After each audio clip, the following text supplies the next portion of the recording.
con el doctor Carlos Eduardo Ferre. Doctor, muchas gracias por su disponibilidad.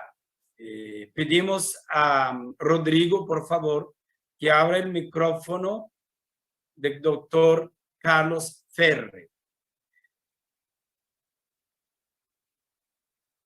Rodrigo, por favor. Sí, ya está abierto ahora. Buenos días en Argentina, doctor Buenos Carlos. Días.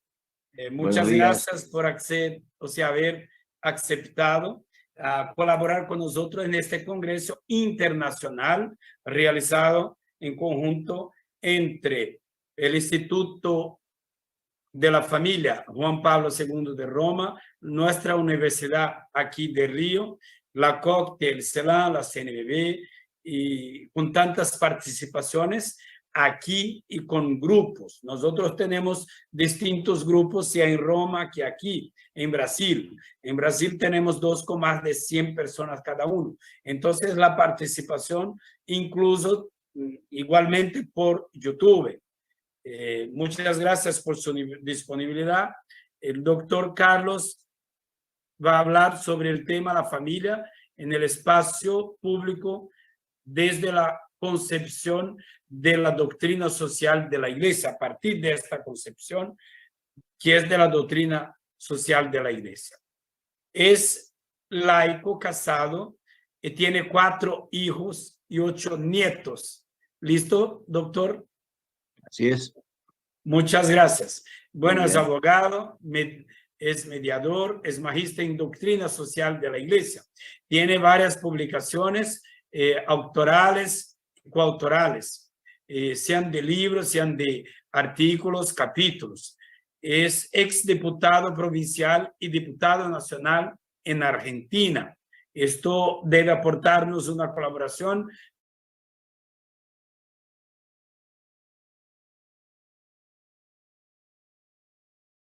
Es director del Instituto del Pensamiento Social de la Iglesia, cofundador y miembro del equipo coordinador de la red Generación Francisco.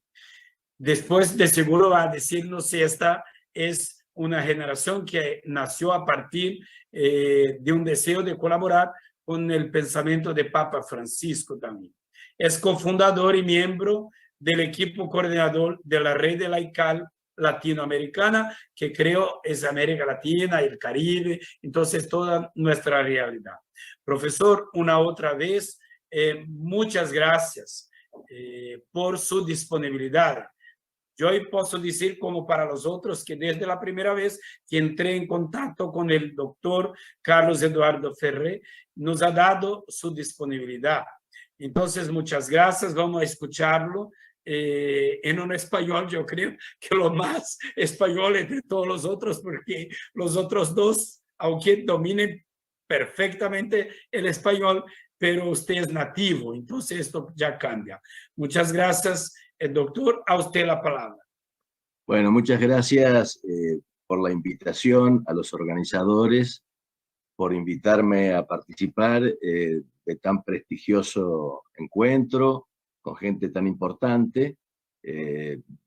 Digamos, me presenta usted como profesor, de alguna manera lo soy, pero no soy un académico. En realidad, a ver, si me tuviera que definir, yo soy un militante de la realidad, estudioso de la realidad. Es decir, he estado más vinculado a la realidad que a la academia, pero bueno, trato de sacar conclusiones y transmitirlas. Así que, bueno, se me ha encomendado desarrollar este tema de la familia como sujeto político-social desde el pensamiento social de la Iglesia, ¿no? En el espacio público. Muy bien.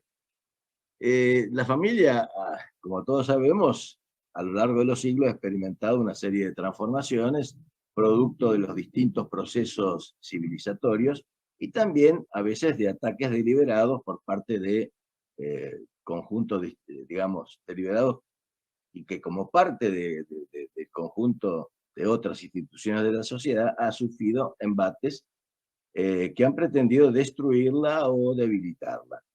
En el actual proceso que vive particularmente Occidente, es evidente que la posmodernidad ha desafiado a toda forma de institución, incluida la familia. Trataremos de analizar, en primer lugar, sucintamente cómo ha sido considerada históricamente la familia en el espacio público, luego cuál ha sido la propuesta del pensamiento social de la Iglesia, qué ha ocurrido en las últimas décadas y cuáles son las soluciones y acciones que ha planteado el Papa Francisco en este sentido. Bueno, históricamente, digamos, para ir a la antigüedad, podemos decir que en el derecho romano se plasma por primera vez este concepto de la familia como cuestión o célula o núcleo primordial de la sociedad. Esta idea de la familia como núcleo o célula primordial de la sociedad se fue repitiendo y todavía, digamos, lo seguimos repitiendo en el siglo XXI. Así lo consideró, se consideró en el derecho romano y nace la familia, digamos, como una institución, o es reconocida como una institución, desde el punto de vista de las instituciones políticas de Roma. Es decir, la familia de alguna forma era una burbuja que tenía una cierta soberanía, porque dentro de ella, y dentro de la concepción del pater familia, digamos, que era, digamos, el elemento que unía la cuestión familiar propiamente dicha, pero también la cuestión religiosa y hasta ciertas cuestiones vinculadas con la ciudadanía y con la función social, digamos, bueno, todo eso fue receptado, ¿no es cierto?, por el derecho romano y fue luego pasando a las distintas instituciones durante 20 siglos. Es decir, cuando llegamos al siglo XX, es notable porque entre los años 40 y 60 aproximadamente, también toda esta concepción, digamos, de la familia como núcleo fundamental de la sociedad y necesitada de la protección del Estado, y ahí aparece el tema de la familia en el espacio público, es receptada por tanto en el derecho internacional como en los derechos nacionales. En el derecho internacional, por ejemplo, la Declaración Americana de los Derechos y Deberes del Hombre, OEA 1948, artículo 7, dice: toda persona tiene derecho a constituir familia, elemento fundamental de la sociedad, y a recibir protección de ella. Esto se expresa en el mismo sentido el Pacto Internacional de los Derechos Civiles y Políticos de Naciones Unidas. En fin, una serie de pactos internacionales van tomando este mismo criterio, y lo mismo ocurre con las constituciones nacionales. Es decir, prácticamente todos los países de América Latina han incorporado el tema de la familia como un tema del derecho constitucional. O sea, están dentro de la Constitución o de las leyes fundamentales de cada país. Es decir, todas las constituciones coinciden de que la familia debe estar dentro de la Constitución, y porque el ser humano es un ser esencialmente social y por lo tanto un ser familiar. Y también que la familia es la base de la sociedad y esta es la base del Estado moderno, y la Constitución debe proteger a la familia con todos sus matices, con todos sus cambios, todas sus evoluciones, etc. Es decir, hasta los años 60 podríamos decir que no ha habido demasiadas modificaciones en este criterio. ¿Qué pasó a partir de los 60, en principio? Ocurre no un cambio todavía en las declaraciones internacionales, pero sí un cambio en la política internacional vinculada a cuestiones de carácter económico que inciden directamente sobre la realidad de la familia. ¿Qué pasó? En este cambio, digamos, sustancial, que se introduce el tema de la planificación familiar y de los sistemas, digamos, antinatalistas, vinculados a las cuestiones de los créditos internacionales. Es decir, el Banco Mundial y la mayoría de los organismos internacionales de crédito atan, digamos, vinculan en forma absoluta la posibilidad de obtener créditos, sobre todo en los países subdesarrollados, primero empiezan en África, luego en Asia, en América Latina. Entonces vinculan los créditos a la aceptación lisa y llana de determinadas políticas que tienen que ver con el control demográfico.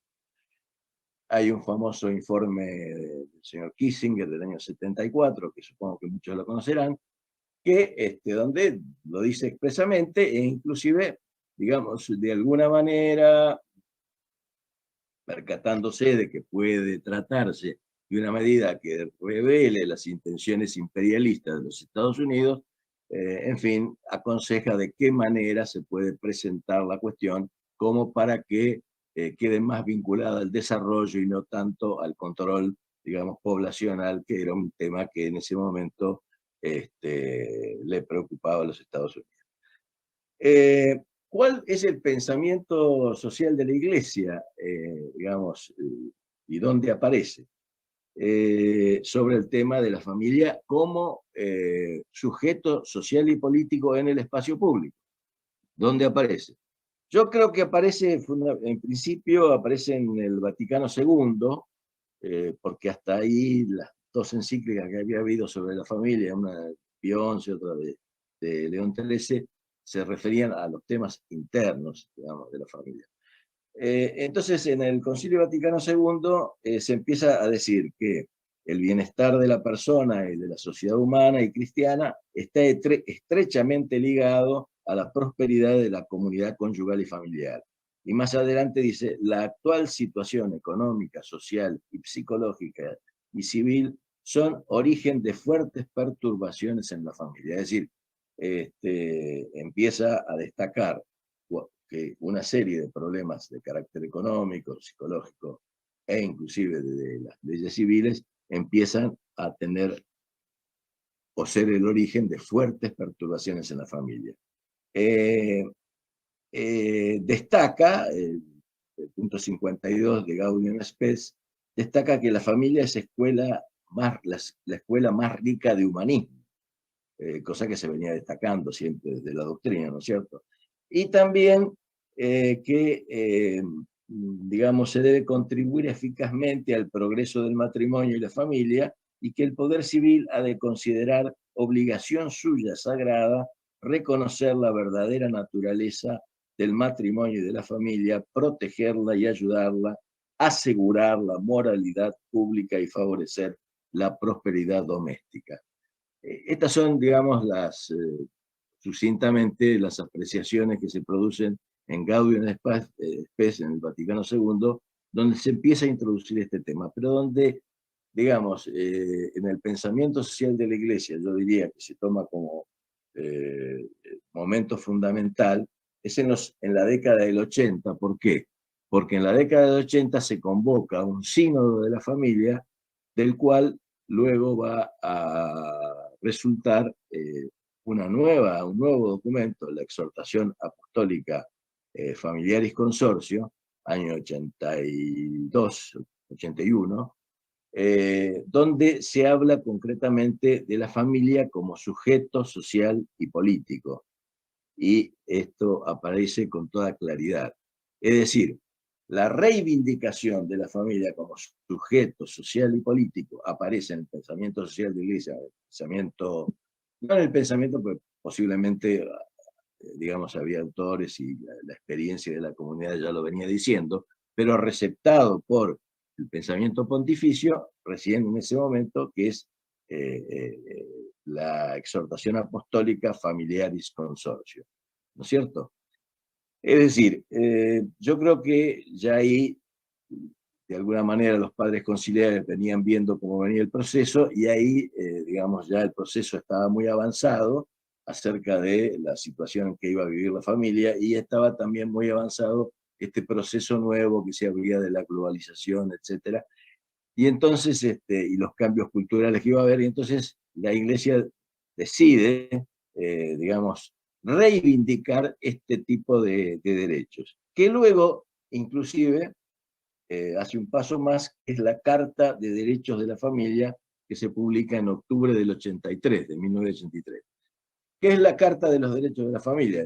excelente carta, digamos, donde están todos los derechos, luego lo vamos a ver, pero es la manera de decirle a las Naciones Unidas, a los organismos internacionales en general y a los estados, miren, la Iglesia piensa que esto debe ser respetado, y así como de alguna forma se había participado en el tema de la Declaración de los Derechos Humanos, esta Carta de los Derechos de la Familia intenta ser, digamos, una nueva versión, digamos, un nuevo modo de plantear desde la familia estos derechos fundamentales que la Iglesia quería reivindicar y proteger. En la introducción de Familiares Consorcio, dice, la familia en los tiempos modernos ha sufrido quizá como ninguna otra institución la acometida de las transformaciones amplias, profundas y rápidas de la sociedad y la cultura.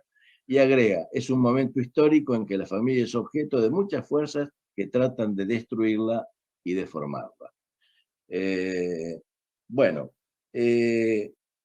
ahí la exhortación apostólica vuelve a identificar, digamos, que la familia tiene como cometido, digamos, la participación en el desarrollo de la sociedad. Es decir, va diciendo, bueno, la misión de la familia en general, luego de la familia cristiana, en general es participar en el desarrollo de la sociedad. Es decir, todo apunta a que sea un actor importante, a que sea un actor decisivo en este proceso, ¿no es cierto? La familia tiene derecho a ejercer su función social y política en la construcción de la sociedad, y vuelve a insistir en el concepto célula primaria y vital, que de la misma constituye en un sujeto social, o sea, un actor principal, un protagonista fundamental en la construcción de la sociedad.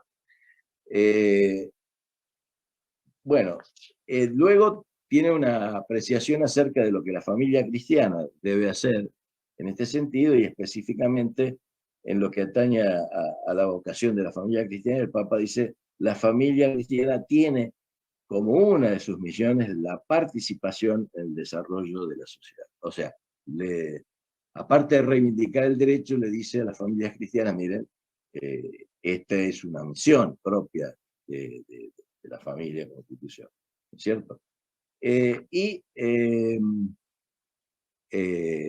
También manifiesta que la familia contribuye a resguardar la soberanía de todo un pueblo como transmisora de la lengua, de la cultura, etcétera, ¿no es cierto? Y considera la Carta de los Derechos a la Familia, que es el último de los documentos, considera a la familia como el alma del Estado, es decir, reivindica esa función dentro de lo que es el Estado moderno. Bueno,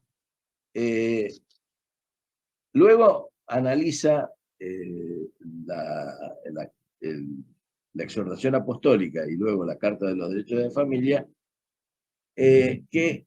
cuál es la relación que tiene que haber entre la sociedad y la familia. Entonces dice, la sociedad debe estar al servicio de la familia. Familia y sociedad tienen una relación de complementariedad. La conexión interna entre ambas hace que la sociedad deba respetar a la familia y a esta una apertura y participación en su desarrollo. Habla de la soberanía de la familia es históricamente anterior al Estado y a la sociedad, y posee derechos propios que le son inalienables. Como tal, debe ser considerada como sujeto de derechos y obligaciones. Vuelve a insistir en el preámbulo la Carta de los Derechos de la Familia, ¿no? Y en la Carta de los Derechos de la Familia, en el preámbulo dice, los derechos humanos tienen una dimensión social y hallan su expresión innata y vital en la familia, ¿no es cierto? Y enumerando así muy sucintamente, por razones de tiempo, cuáles son esos derechos que tiene la familia, es el derecho a fundar una familia, a transmitir la vida y a educar a los hijos, a tener condiciones económicas que aseguren el desarrollo integral de la familia, que le permita fundarla, vivir juntos asegurando la salud, el sano esparcimiento, a gozar de los beneficios del salario familiar y subsidios de las familias numerosas, a una vivienda digna, a un hábitat adecuado, a la protección de los niños, a la protección de los ancianos, a la seguridad social, al seguro de desempleo, en fin. Es decir, todo lo que son los derechos humanos de primer grado, de segundo grado, están acá expuestos en función de, digamos, los derechos de la familia. Bueno, hasta ahí, digamos, sería el plexo de digamos, el resumen de lo que la Iglesia ha considerado como el fundamento de la familia como sujeto social y político. Y hasta aquí, de alguna forma, nos hemos movido, y de alguna forma en el tema de la acción también nos hemos movido en el plano de los principios, en el plano de la defensa de los valores, en el plano de la discusión argumentativa. Y el hecho es que, digamos, en el proceso de globalización todo esto empieza a cambiar, ¿no es cierto? Digamos, cómo ha vivido la familia este proceso de las últimas décadas. El proceso de la globalización ha pretendido unificar homogéneamente la cultura de todo el planeta, avasallando las particularidades y al mismo tiempo ha destruido sistemáticamente todas las organizaciones que el hombre fue construyendo a lo largo de la historia a fin de reducir al ser humano a su mera individualidad. El individualismo ha sido la bandera con el que un sistema que ha conducido a los hijos de la globalización ha logrado ir generando un deterioro del tejido social, impidiendo que los seres humanos encuentren el espacio ecológico humano para poder desarrollarse. En este ambiente de emergencia absoluta, el sistema ha producido un nuevo fenómeno, que es el fenómeno de la exclusión, condenando hasta el momento a por lo menos un tercio de la humanidad a ser descartados del mundo sin ninguna posibilidad de regreso. Es decir, que no solamente el sistema intentó plantearse como un pensamiento único, sino que ese modelo actuó como un eficaz vehículo de colonización cultural que avasallaba al hombre cada vez más solo, que desconocía cuestiones elementales de vivir, que carecía de una comunidad para poder replantearse esa situación y que era responsable de todo lo que le ocurría, desde su fracaso laboral hasta su fracaso matrimonial. Y era responsable inclusive de su desempleo o de que no tenía destino dentro del mercado laboral. De alguna manera esta fue la cultura que se fue imponiendo y que va afectando, digamos, los cimientos, digamos, de la estructura familiar. Se financiariza la economía, se agrede el planeta, se concentra, digamos, cada vez más la economía y, por supuesto, se agranda y se perpetúa la desigualdad, se concentra el poder en forma avasallante, cada vez son menos los que deciden en el mundo, en los países, cada vez son menos. El mercado global cada vez más concentrado, transnacionalizado, comienza a tener más poder que los estados nacionales. Y todo esto hace que, bueno, la familia como sujeto político y social en el ámbito público, digamos, se encuentre ya con un Estado debilitado, se encuentre con una democracia de la que se empieza a sospechar de que no resuelve todos los problemas, porque es una democracia formal, porque es una democracia delegativa, porque no es una democracia que permita verdaderamente la participación y el protagonismo del pueblo, de la gente, del hombre común, y por supuesto tampoco de la familia. Bien, digamos, este proceso de exclusión ha afectado fundamentalmente a la familia en algunos temas principales. Laboran exercen decía que el trabajo era el fundamento sobre el que se forma la vida familiar, pero en los que hemos vivido en los últimos años hemos asistido a un proceso en que la exclusión se ha transformado en desempleo, crecimiento de la desocupación, trabajo informal, empleo sin derechos y hasta nuevas y antiguas formas de esclavitud, incluido el trabajo de menores y la trata de personas. La falta de acceso a la propiedad notable, ¿no es cierto? Porque en un régimen o en un pensamiento que supuestamente defiende la propiedad privada, cada vez son menos los que tienen capacidad de ser propietarios. Y entonces, por ejemplo, la vivienda de la familia empieza a ser un problema sistémico, la falta de vivienda. El ahorro, que era un proceso natural de la familia, desalentado por el marketing y por la inflación, porque el marketing apunta al consumidor individual y no a la familia, que antes era un poco la unidad económica que decidía el consumo. Ahora el consumo lo decide el padre, la madre, los hijos, los tíos, si cada uno por separado, porque el marketing está dirigido directamente a cada uno de los integrantes de la familia y no a la familia. Bueno, con respecto a la democracia, como dije, en una situación donde la democracia ya está, esta democracia formal, no resuelve los problemas de la gente, encuentra un problema serio la familia en el poder resolver efectivamente sus problemas a través de su participación como sujeto social y político. Entonces, el hombre y la familia no son ya ni el centro del desarrollo ni el beneficiario de la economía, que por ahora solo repara en el lucro y en la ganancia. Expuesta y repetidas las consignas doctrinarias del pensamiento social de la Iglesia, que no dejan de tener valor, pero que en su reiteración discursiva resulta insuficiente para hacer frente a estas realidades, se hace necesario avanzar en el terreno de la acción, y eso es lo que ha caracterizado al pensamiento y a la acción del Papa Francisco.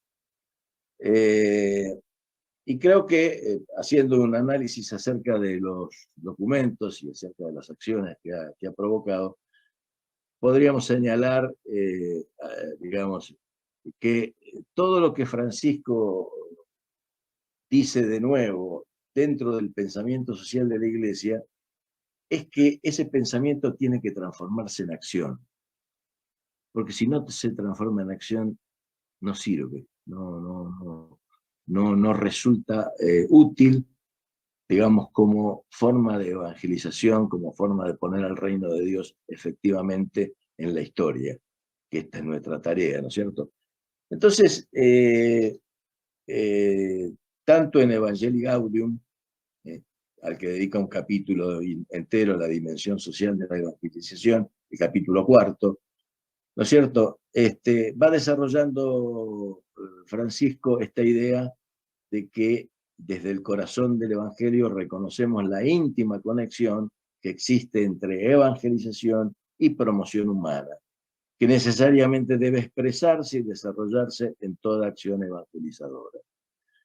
Dice que la verdadera esperanza cristiana que busca el reino escatológico siempre genera historia si la buscamos, ¿cierto? Si nos proponemos. Bueno, también si no nos proponemos, también genera historia, porque por omisión también se genera historia, desgraciadamente. Digamos, los grandes principios no deben quedarse en meras generalidades que no interpelan a nadie. Hace falta sacar sus consecuencias prácticas para que puedan incidir eficazmente también en las complejas situaciones actuales, dice en el punto 182 de Evangelii Gaudium, ¿cierto? Y dice, ya no se puede decir que la religión debe recluirse en el ámbito privado y que está solo para preparar las armas del cielo. Sabemos que Dios quiere que la felicidad de sus hijos también sea en esta tierra, aunque estén llamados a la plenitud eterna, porque Él creó todas las cosas para que las disfrutemos, para que todos puedan disfrutarlas. De ahí que la conversión cristiana exija revisar especialmente todo lo que pertenece al orden social y a la obtención del bien común.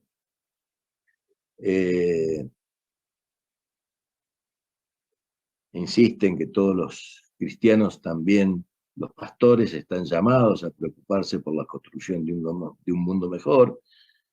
Y en fin, y digamos, va preparando la idea de la necesidad de que el ver, juzgar y actuar no se quede en el segundo punto del juzgar, sino que pase a la categoría del actuar, ¿no es cierto? Es decir, poner en acción la doctrina y el pensamiento social de la Iglesia. Y él lo empieza a hacer, Francisco lo empieza a hacer directamente cuando trata de decir, bueno, ¿cuáles son los problemas más urgentes de la familia? De los hombres en general, pero de la familia. Y se da cuenta que para eso debe proponer una consigna, prácticamente una consigna de lucha, una consigna de acción. Y esto lo hace en una reunión con los movimientos sociales en el año 2014. ¿Mm? Y les propone las famosas 3T: tierra, techo y trabajo. Es decir, encara el problema y propone directamente una consigna de acción, ¿no es cierto? Entonces dice, respecto de la tierra, dice, algo que cualquier padre, cualquier madre quiere para sus hijos, un anhelo que debería estar al alcance de todos, pero hoy vemos con tristeza cada vez más lejos de la mayoría: tierra, techo y trabajo. Tierra, techo y trabajo es por lo que ustedes luchan, les dice a los movimientos sociales, y son derechos sagrados. Reclamar esto no es nada raro, es la doctrina social de la Iglesia. Me preocupa la erradicación de tantos hermanos campesinos que sufren el desarraigo y no por guerras o desastres naturales. El acaparamiento de tierras, la deforestación, la apropiación del agua, los agrotóxicos inadecuados, etc. Respecto del tema de la vivienda, dice, techo. Dice, lo dije y lo repito, una casa para cada familia. Una casa para cada familia. Familia y vivienda van de la mano, pero además un techo para que sea hogar. Tiene una dimensión comunitaria, y esa dimensión comunitaria es el barrio. Y es precisamente en el barrio donde se empieza a construir esa familia que es la humanidad. Y respecto del trabajo dice, no existe peor pobreza material, me urge subrayarlo, dice, no existe peor pobreza material que la que no permite ganarse el pan y priva de la dignidad del trabajo. El desempleo juvenil, la informalidad y la falta de derechos laborales no son inevitables, son resultado de una previa opción social de un sistema económico que pone los beneficios por encima de los hombres. Ninguna familia sin vivienda, ningún campesino sin tierra, ningún trabajador sin derechos, ninguna persona sin la dignidad que le da el trabajo. De esta manera, digamos, resume en esta primera exposición, este primer encuentro con los movimientos sociales, estas consignas de tierra, techo y trabajo. Observemos el contexto, ¿cierto? Porque también tiene que ver. Es decir, el contexto no fue una reunión eclesial, una reunión, digamos, tradicionalmente eclesial, era una reunión eclesial también la que hacía con los movimientos sociales, porque era el pueblo de Dios, pero, digamos, de alguna manera nos está diciendo, miren, hay otras maneras de participar, hay otras maneras de encarar la cuestión de la participación como sujeto social y político, tanto de las personas como de las familias, dentro de este mundo diferente que se nos ha presentado, donde cada vez son menos los que participan, donde cada vez son menos los que tienen la posibilidad de decidir. En Laudato Si, lo que propone Francisco, para ser muy sintético, es una revolución cultural. Y una revolución cultural no se hace con principios que quedan, digamos, incluidos en leyes o que quedan incluidos en constituciones. Una revolución cultural se hace con la dinámica, digamos, que el hombre hace desde las periferias, desde cualquier lado, por una modificación de la cultura, y él propone como primer paso también de acción de esa revolución cultural una resistencia al paradigma tecnocrático, al antropocentrismo desviado y al relativismo práctico, ¿no es cierto? Y habla de algo que a mucha gente le resulta difícil, que es este tema de recomenzar. Es decir, Francisco dice, no hay que poner ya parches a un sistema que se termina, porque ya está agotado. Hay que recomenzar, hay que empezar de nuevo. Y para hacer eso, creo que Fratelli Tutti da exactamente los elementos necesarios como para tener un itinerario práctico de cómo se puede participar de otra manera, de una manera nueva, de una manera distinta, pero eficaz dentro de este proceso que está proponiendo Francisco, ¿no es cierto? Y entonces, él pone el acento en Fratelli Tutti en el tema de la comunidad. Construir comunidad es una forma que la familia perfectamente puede asumir porque es experta en comunidad la familia. Es decir, toda su dinámica tiene que ver con esta práctica de la comunidad. Es decir, la puede extender. También puede hacer una familia endogámica que se encierra en sí mismo y entonces seguirá los postulados del individualismo que propone el sistema, digamos, mundial actual. Pero también tiene la posibilidad, como sujeto social y político, de generar comunidad. Y generar comunidad es empezar a reconstruir el tejido social, que es lo que está roto. Y esto significaría que la parte sana empieza digamos, a extenderse sobre la parte enferma de esta sociedad que vivimos. Y entonces dice que primero hay que soñar juntos. Y no se puede soñar juntos de a uno, ni siquiera se puede soñar juntos en una familia sola. Hace falta comunidad para soñar juntos. Habla de que es una tarea artesanal, que es uno a uno, que es cuerpo a cuerpo, que es comenzar por los últimos, que es traer la periferia al centro.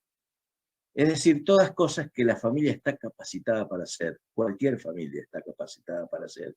Y toda familia, no la familia que cumple con todas las, estrictamente con todos los postulados que pretendemos que es la familia ideal, y que a veces, desgraciadamente, aparece distinguida cuando en algunos documentos vemos esto de las familias y las cuasifamilias. Dios quiera que nunca más se vuelva a utilizar ese nombre que me resulta tan desagradable, el de cuasifamilias, porque en definitiva todos los que están juntos tratando de vivir la vida como viene, tienen que ser sujetos y parte de esta gran revolución cultural que plantea Francisco, ¿no es cierto?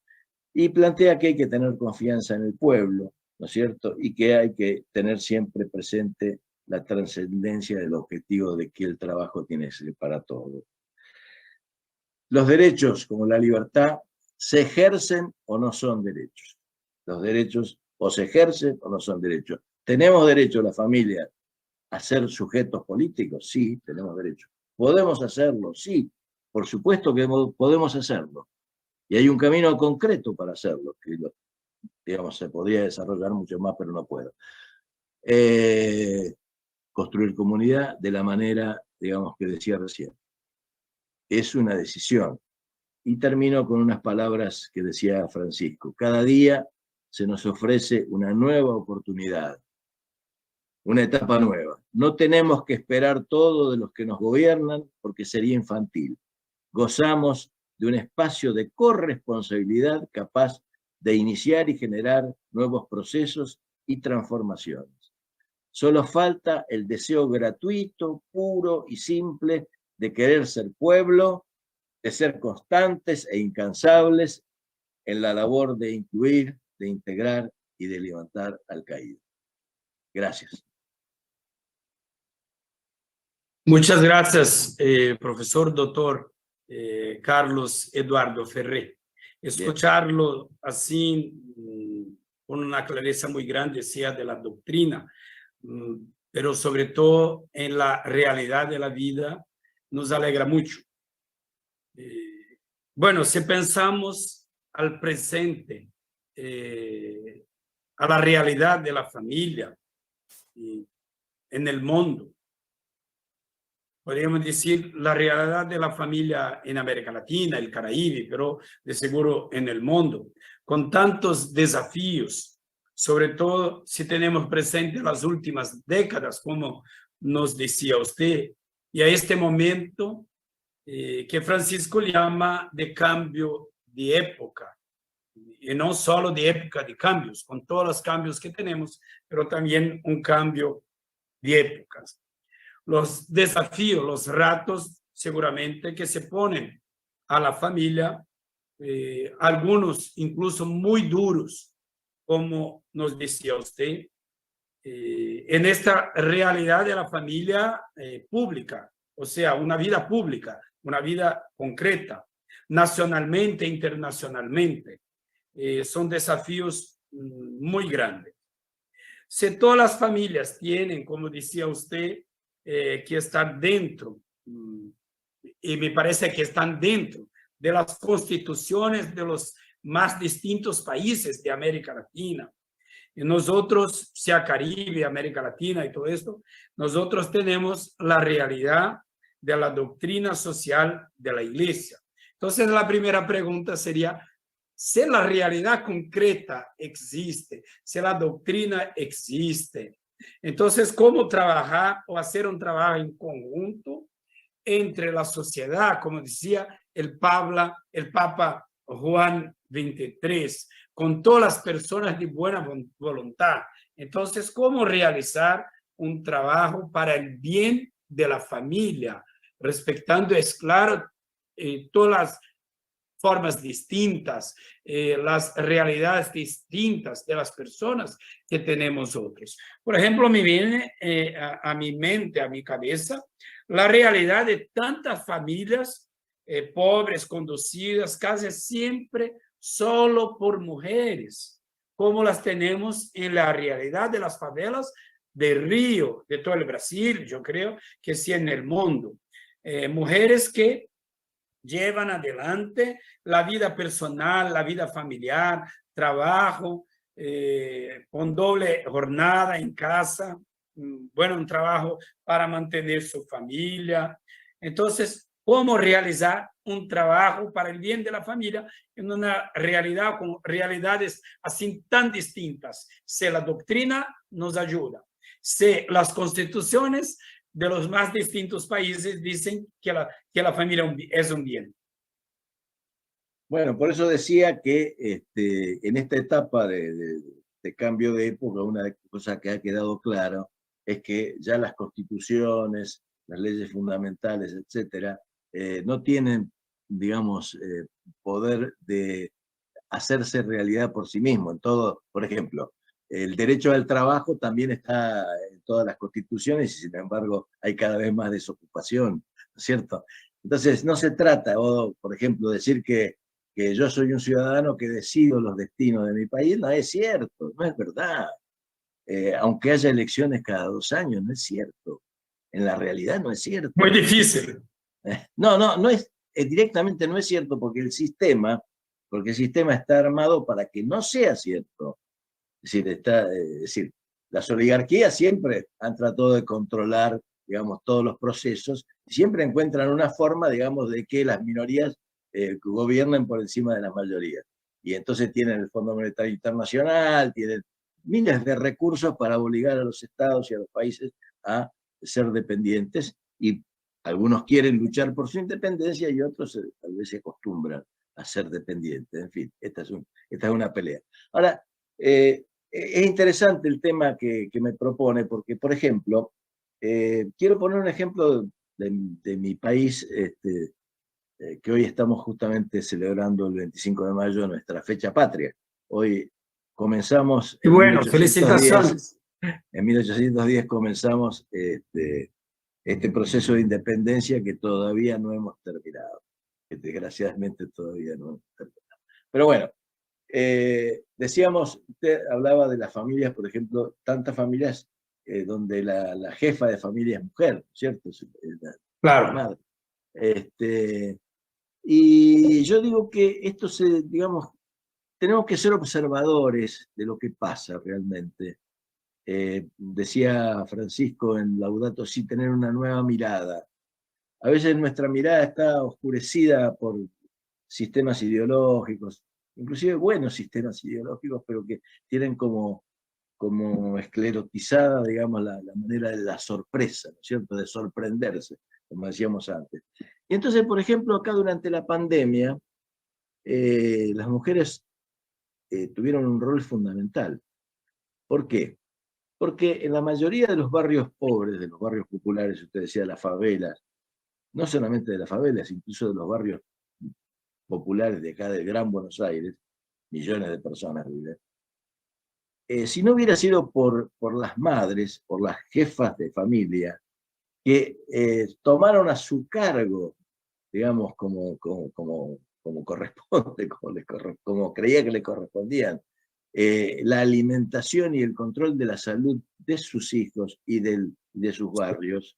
Son grandes protagonistas. Han sido protagonistas totalmente, nadie las ha reconocido, digamos, por eso quiero hacer un reconocimiento, porque el Estado no estaba en condiciones de dar de comer en plena pandemia. Podía mandar alimentos, podía mandar algún recurso, pero esos alimentos solos no se podían, esa mercadería no se transformaba en alimentos si no hubieran existido los comedores populares o las ollas populares, como lo dicen acá en Argentina. Y eso en cada barrio lo hicieron también hombres, pero fundamentalmente fueron las mujeres. Y no fue solo dar de comer, porque al estar reunidas, al fomentar un proceso de comunidad que se ponía a cargo, pese a la pandemia, pese a que no había que salir de la casa, y que era la única manera, digamos, de resolverlo, también se ocupó del problema sanitario y de ir resolviendo los problemas de salud que existían. Es decir, no hubiera sido posible. Y como la pandemia duró mucho tiempo, también empezaron a solucionar los problemas de la educación, porque las escuelas estaban cerradas y los chicos, los niños tenían que seguir de alguna forma estudiando. Es decir, tomaron en sus manos el control de la situación en su barrio. Está bien, en su barrio. En el mundo no, claro. Pero si los procesos no empiezan en lo pequeño, en lo que el hombre puede, normalmente hacerse cargo, esos procesos no se van a dar de ninguna otra manera. Porque a los que controlan la política mundial no les interesa. No les interesa. Entonces, por eso digo, las familias están con toda la capacidad de hacerse cargo de esto de ser sujeto político y social, si, por ejemplo, siguiendo este ejemplo que pongo, que los hay, porque los problemas estos van a permanecer con pandemia o sin pandemia, van a seguir ocupándose de la alimentación, van a tener que seguir ocupándose de la salud, van a tener que seguir ocupándose también de la educación y hasta de generar trabajo. Porque justamente el Papa, ¿por qué se refiere a los movimientos sociales y populares? ¿Por qué los convoca? Les llama poetas sociales, o en otro momento les llama samaritanos colectivos. Qué notable, ¿no? Qué elogio sensacional que ha tenido. ¿Pero por qué? Porque es gente que ante la situación de un mundo que no les daba trabajo, que los excluía, se inventaron el trabajo. Inventaron su propio trabajo y después empezaron a desarrollar una lucha por sus derechos, o sea, de ser trabajadores con derechos. Y esto es un cambio, esto es una modificación. Si esto no estaba en los planes de nadie. Había teorías acerca de la economía social, de la economía popular, en otro marco, pero de esta manera no. Entonces esto empieza a ser algo distinto. Algunos creen que es demasiado poco. Bueno, yo me animo a decir que es una esperanza muy importante. Esto alimenta la esperanza. Sí, señor. Para el futuro. Bueno, muchas gracias por ayudarnos porque el tiempo no nos perdona, entonces tenemos algunos minutos. He tratado de hacer lo más sintético posible. Sí, perfecto, y lo agradecemos. Bueno, por ayudarnos a comprender, como usted recordaba, el Concilio Vaticano II en la Gaudium et Spes, que nos dice que la familia es la mejor escuela de humanismo. Yo digo siempre que es el mejor jardín de infancia, es el mejor hospital, el manicomio, o sea, la familia en todos los sentidos es el espacio mejor para se vivir y para educar a la gente, para crear espacio de vida, para generar vida. Por lo visto, tenemos que seguir peleando. Esto de seguro, vamos a tener que seguir peleando. La familia, vivirla, tenerla como sujeto social y político, es un desafío muy grande. Entonces, muchas gracias, doctor Carlos Ferre, por su ponencia, por su charla. Lo agradecemos por su disponibilidad y le pedimos también una palabra final. Y después vamos a cerrar esta mañana. Voy a indicar un poco el plan para el día de mañana, pero vamos a cerrar este día con la oración de la Ave María. Un homenaje a todas las mujeres, a las madres del mundo que nos ayudaron, nos ayudan a construir vida. Bien, bueno, yo lo único que quiero decir es mi agradecimiento, ¿no es cierto?, a todos los que han tenido la paciencia de escucharme, y también como una cuestión de esperanza, que tiene que ver con todo esto que estamos hablando, porque ha sido materia de discusión. El proceso sinodal que se abrió en el mundo, y por supuesto en América Latina, nos ha impulsado a algunos laicos, digamos que tenemos esta vocación de laico desde el Concilio Vaticano II, lo tomamos muy en serio, esta vocación de laico. Se nos fue ocurriendo y fue ocurriendo generar una red latinoamericana de laicos. Y bueno, yo sé que debe haber muchos laicos acá a lo mejor participando. Está abierta, digamos, a todos los que quieran participar, porque creo que justamente en la diversidad de culturas, en la diversidad, digamos, que hay en cada región, en cada país, podemos hacer un aporte muy importante, no solamente porque la sinodalidad solamente es un recurso para la Iglesia, sino que es un recurso también para la sociedad. Y tenemos que ese recurso para la sociedad brindárselo. Así que, en fin, es tarea nuestra de los laicos justamente hacer eso. Muchas gracias, profesor y doctor Carlos Ferre, por sacar apuntes así tan importantes, indicaciones que para nosotros de seguro van a servir. Entonces, le agradecemos. Nosotros estamos, yo creo que el mismo horario, el uso horario es el mismo. Entonces, sí, son más o menos como que a las 12 y pico, también. Exacto. En Buenos Aires. Exactamente. Bueno, perfecto, muchas gracias, un grande abrazo.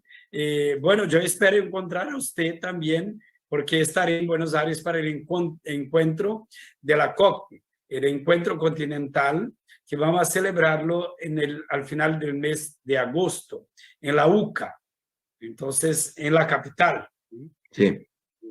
Mañana vamos a seguir con este encuentro, una otra vez a las 9 de la mañana, el horario de Brasil, de Río, también de Buenos Aires, Argentina, con el uso horario distinto. Es claro, en Europa por la tarde, en los más distintos países del mundo, tenemos que mirar un poco el horario.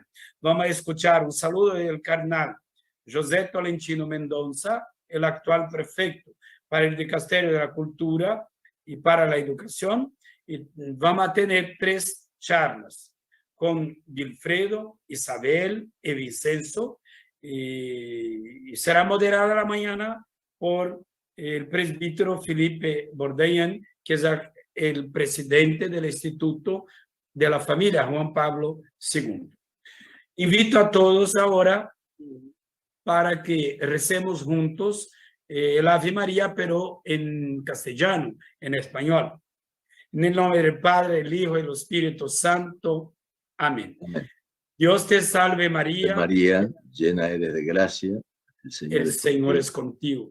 Bendita tú eres de todas las mujeres, y y bendito es el fruto de tu vientre, Jesús.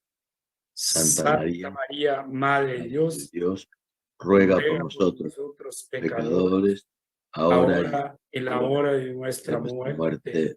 Amén. Muchas gracias, un abrazo a todos y todas y hasta mañana.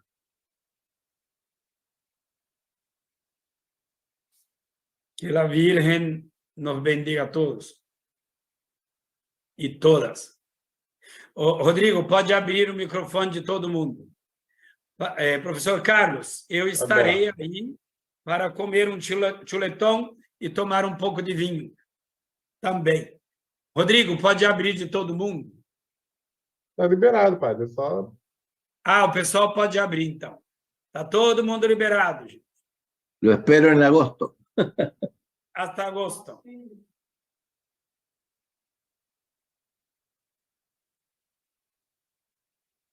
Un saluto agli italiani dell'istituto. Una buona giornata e a domani ci vediamo qui. Ciao Valdesir, ciao, ti salutiamo. Ciao, grazie mille. Ciao, ci vediamo. Merci beaucoup. Sentiamo. Voilà, bon repas. Merci beaucoup. Ne bois pas trop. D'accord. A demain. Non bevere troppo. Recording stopped. Perfeito. Um abraço a todos e todas também, e até amanhã. E muito obrigado ao pessoal do seminário. Bravissimo. Da Conferência Episcopal da CNBB, que também nos acompanhou. Grazie mille. Merci beaucoup à toi, Philippe. On se verra demain ici. À demain. À demain. Ciao. Um salut. Rodrigo, pode derrubar a todos, então. Ok. Muito obrigado, Rodrigo. Por nada, padre.